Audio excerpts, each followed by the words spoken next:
Students, organic name reaction and there mechanism video series के अंदर आज बात करेंगे रिएक्शन पिनाकोल रीअरेंजमेंट की। ये एक तरह के कार्बोकेटाइन के रीअरेंजमेंट की रिएक्शन है। जल्दी से देखते हैं क्या क्या काम आता है रिएक्शन के अंदर। स्टार्टिंग मटेरियल यहाँ पे पिनाकोल लिया जाता है जो कि एक तरह का डाइऑल होता है और एसिडिक मीडियम के अंदर ये वाया कार्बोकेटाइन के रीअरेंजमेंट के किस में कन्वर्ट होता है, पिनाकोलोन के अंदर। एक जनरल रिएक्शन की बात करें, ये आपके पास डाइऑल जिसे आप पिनाकोल बोलते हो, एसिडिक मीडियम कन्वर्ट किस में हो गया, पिनाकोलोन के अंदर। आई बात समझ में। बात करते हैं अब जल्दी से इसके मैकेनिज्म की। इसकी मैकेनिज्म देखने से पहले आपको कार्बोकेटाइन की स्टेबिलिटी देखनी आनी चाहिए कि कौन सा कार्बोकेटाइन ज़्यादा स्टेबल होता है और कौन सा कार्बोकेटाइन कम स्टेबल होता है। तो देखो स्टेबिलिटी का ऑर्डर लिख रखा है मैंने। सबसे ज़्यादा स्टेबिलिटी होती है एरोमेटिक कार्बोकेटाइन की। फिर नंबर आता है मिसलेनियस का मतलब ये जो ट्राईसाइक्लिक प्रोपिल है, फिर डाईसाइक्लोप्रोपिल कैटायन है और फिर मोनोसाइक्लोप्रोपिल कैटायन है। उसके बाद नंबर आता है सब्स्टिट्यूटेड कार्बोकेटायन का। ये कैटेगरी कहाँ आएगी अपने पिनाकोलोन के अंदर। सब्स्टिट्यूटेड का मतलब जब positively charge carbon directly attached हो ऑक्सीजन, नाइट्रोजन या फ्लोरीन के कंपाउंड से, तो उसे बोला जाता है सब्स्टिट्यूटेड कार्बोकेटाइन। ध्यान रखना, डायरेक्टली अगर अटैच्ड है तो ही। उसके बाद नंबर आता है रेजोनेंस से स्टेबलाइज्ड, यानी बेंजाइलिक का ज़्यादा एलाइलिक से। फिर हाइपर कॉन्जुगेशन में 3 डिग्री एल्किल, 2 डिग्री, फिर 1 डिग्री। फिर इंडक्टिव से स्टेबलाइज्ड। फिर एस करेक्टर, जिसे आप ईएन से भी जोड़ सकते हो। ऑब्वियसली बात है, पॉजिटिव चार्ज है तो कम ईएन वाले कार्बन यानी कम ईएन वाले एटम के ऊपर ज़्यादा स्टेबल होगा।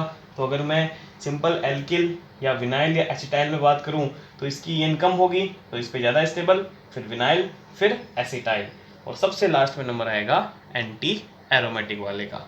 आई बात समझ में। अब बात करेंगे इसके मैकेनिज्म की। देखो मैकेनिज्म का सबसे पहला स्टेप,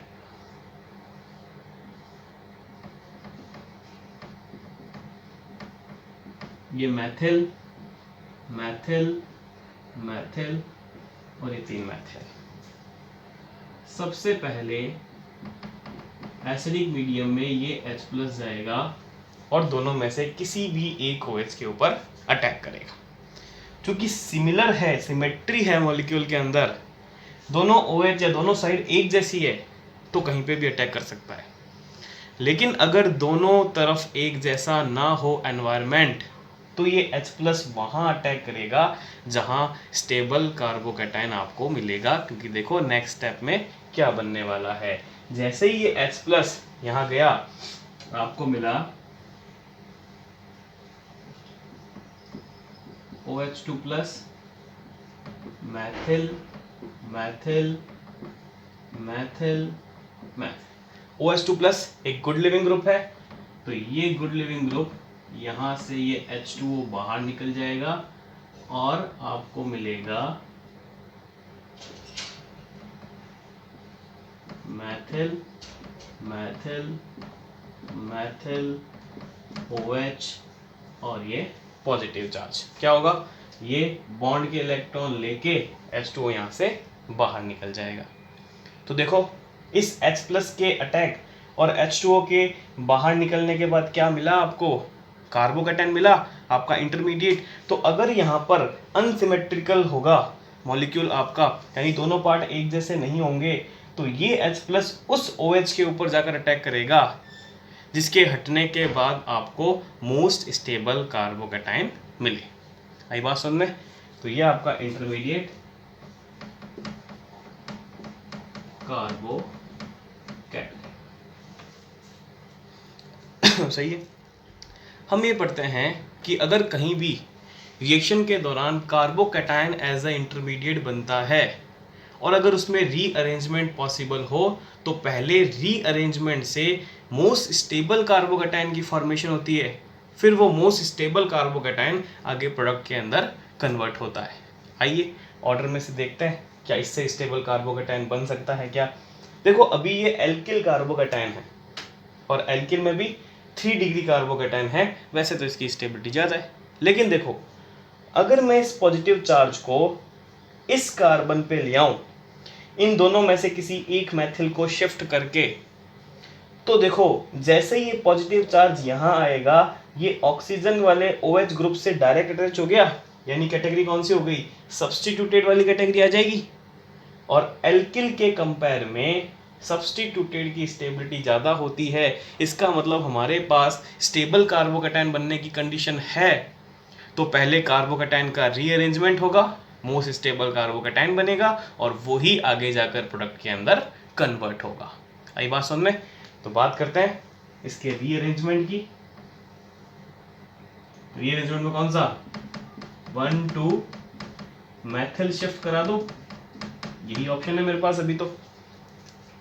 तो क्या होगा, देखो यहां से ये मैथिल ग्रुप इलेक्ट्रॉन लेके इसके ऊपर चला जाएगा और ये पॉजिटिव चार्ज कहाँ आ जाएगा, इस कार्बन के ऊपर। तो देखो आपको क्या मिलेगा,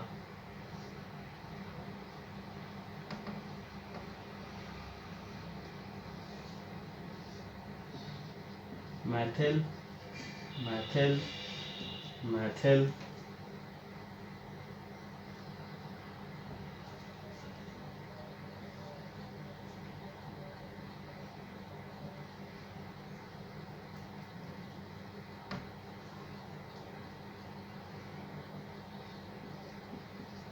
OH मैथिल और ये पॉजिटिव चार्ज। सही है। अब ये एल्किल कार्बोकैटायन था, ये सब्स्टिट्यूटेड कार्बोकैटायन हो गया और सब्स्टिट्यूटेड कार्बोकैटायन की स्टेबिलिटी ज़्यादा है, इसका मतलब रीअरेंजमेंट तो कराना पड़ेगा। अब मेरे पास जो कार्बोकैटायन बना है ये स्टेबल कार्बोकैटायन बना है, ये इससे ज़्यादा स्टेबल नहीं हो सकता। तो अब ये स्टेबल कार्बोकैटायन क्या होगा, आपके प्रोडक्ट के अंदर चेंज होगा। देखो प्रोडक्ट के अंदर कैसे चेंज हुआ, ये कार्बन इलेक्ट्रॉन डेफिशिएंट है, ऑक्सीजन इसको अपने लॉन पेयर देगा। जैसे ही ऑक्सीजन अपने लॉन पेयर इसको देगा, यहाँ पे डबल बॉन्ड आ जाएगा और कार्बन का जो इलेक्ट्रॉन डेफिशिएंट नेचर है या पॉजिटिव चार्ज यहाँ से गायब हो जाएगा, लेकिन ऑक्सीजन पे पॉजिटिव चार्ज आ जाएगा। हमने शुरू में H+ सॉल्वेंट से ले रखा है और यहाँ से H+ डोनेट हो जाएगा, यानी सॉल्वेंट को हम उसका H+ वापस लौटा देंगे, हमारा हिसाब बराबर और हमें मिल जाएगा हमारा कंपाउंड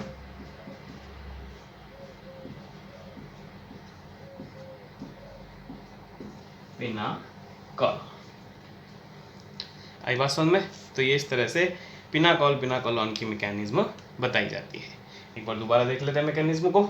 सबसे पहले H+ ने अटैक किया, सिमेट्रिकल था तो कहीं भी अटैक कर दो, अनसिमेट्रिकल होगा तो जहां मोस्ट स्टेबल कार्बोकैटायन बनेगा वहां पर इसका अटैक होगा।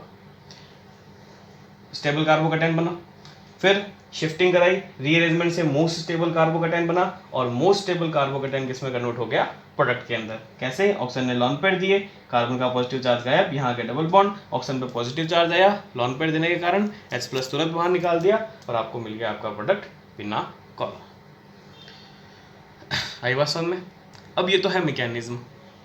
क्वेश्चन कैसे सॉल्व किया जाता है, इसके लिए ट्रिक की बात करते हैं। बहुत आसान सी ट्रिक है, 2 पॉइंट फॉलो करना है और तुरंत आंसर आएंगे पिनाकॉल के प्रोडक्ट के। बात करते हैं इसके ट्रिक की। देखो ट्रिक का पहला पॉइंट क्या कहता है,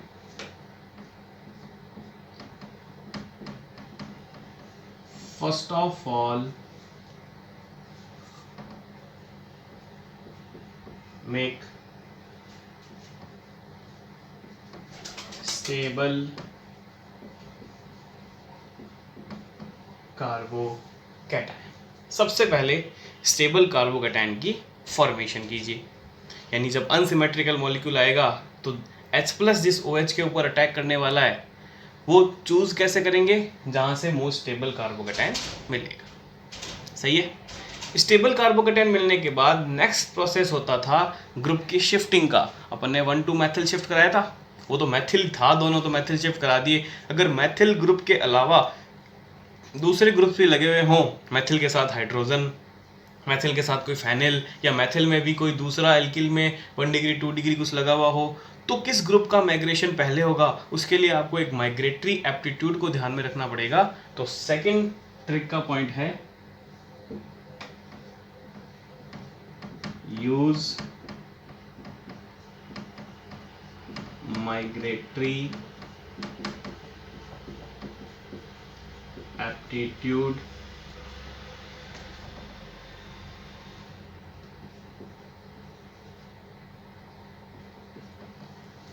माइग्रेटरी एप्टीट्यूड क्या कहता है, सबसे पहले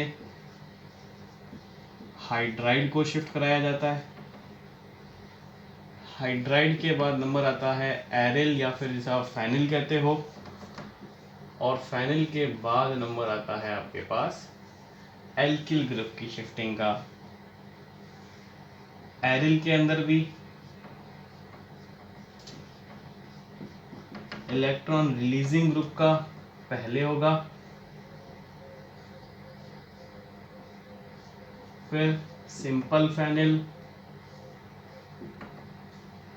और फिर नंबर आएगा आपके पास इलेक्ट्रॉन विथड्रॉइंग ग्रुप वाले का। और एल्किल में सबसे पहले 3 डिग्री का, फिर 2 डिग्री का, फिर 1 डिग्री का, और सबसे लास्ट में शिफ्ट होगा मैथिल का। यानी अगर शिफ्टिंग के लिए आपके पास डिफरेंट ग्रुप्स प्रेजेंट हो, सबसे पहले हाइड्राइड का शिफ्ट होगा, फिर एरिल में भी रिलीजिंग का पहले, फिर सिंपल, फिर विथड्रॉइंग, उसके बाद एल्किल का नंबर आएगा 3 to 1 मैथिल। आई बात समझ में? तो ये ट्रिक को फॉलो करते हुए आप आसानी से इसके डायरेक्ट आंसर निकाल सकते हो। एग्जाम्पल की बात करते हैं।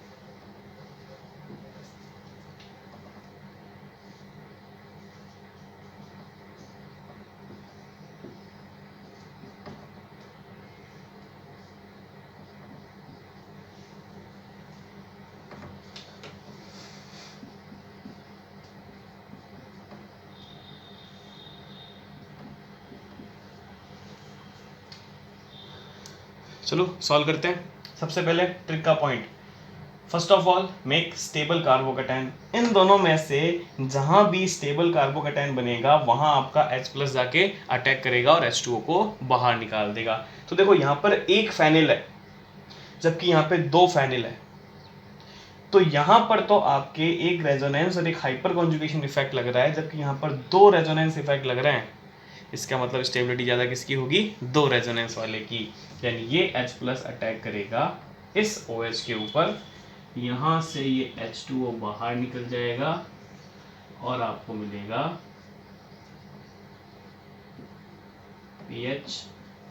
PH positive, Maithil PH OH।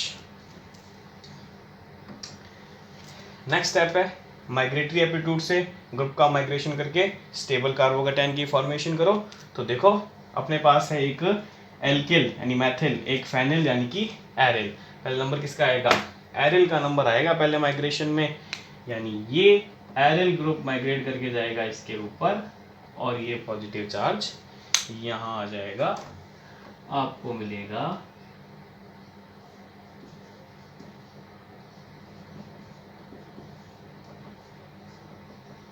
Phenyl phenyl phenyl. Last step product की फॉर्मेशन करनी है, करो भाई प्रोडक्ट की फॉर्मेशन। ऑक्सीजन लॉन पेयर देगा, यहां से H+ निकल जाएगा बाहर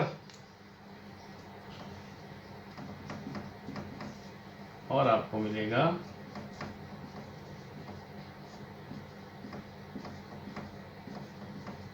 ये आपका पीना कॉल। तो इस तरह से आप ट्रिक को फॉलो करते हुए आंसर निकाल सकते हो। तो ये है आपके पास पिनाकोलॉन की मैकेनिज्म और इसके कुछ पॉइंट्स के कैसे आप इसके डायरेक्ट आंसर निकाल सकते हो। वीडियो पसंद आया तो लाइक कीजिए, चैनल को सब्सक्राइब कीजिए और अपने दोस्तों के साथ शेयर करना मत भूलिए।